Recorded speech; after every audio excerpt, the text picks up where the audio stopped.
জাতীয় চলচ্চিত্র পুরস্কার জয়ী অভিনেতা শামস সুমন আর নেই।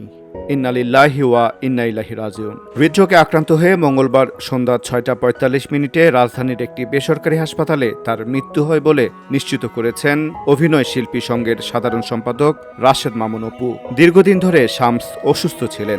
বসুন্ধরা, উত্তরা, বনশ্রী, কুড়িল ও বাড্ডা সহ রাজধানীর বিভিন্ন স্থানে অভিজাত ও অত্যাধুনিক মানের ফ্ল্যাট কেনার এক নির্ভরযোগ্য প্রতিষ্ঠান প্লেজেন্ট প্রপার্টিজ লিমিটেড।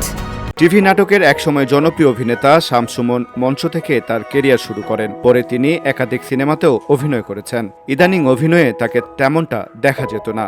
সবশেষ তাকে দেখা যায় সানি সানোয়ার ও ফয়সাল আহমেদের যৌথ পরিচালনায় মিশন এক্সট্রিম সিনেমায় পুলিশের চরিত্রে। এরপর আর নতুন কাজের খবর পাওয়া যায়নি। তিনি বেসরকারি রেডিও স্টেশন রেডিও ভূমিতে স্টেশন চিফ হিসেবে কর্মরত ছিলেন। শামস সুমন রাজশাহী বিশ্ববিদ্যালয়ের আবৃত্তি সংগঠন শননের সদস্য। তার অভিনীত চলচ্চিত্রগুলো হলো মন জানে না মনের ঠিকানা, কক্সবাজারে কাকাতুয়া, চোখের দেখা, পিয়া তুমি সুখী হও, আয়না কাহিনী, বিদ্রোহী পদ্মা, নমুনা, হ্যালো অমিত, জয়যাত্রা। 2008 সালের স্বপ্নপূরণ চলচ্চিত্রে পার্শ্ব চরিত্রে অভিনেতা হিসেবে জাতীয় চলচ্চিত্র পুরস্কার অর্জন করেন।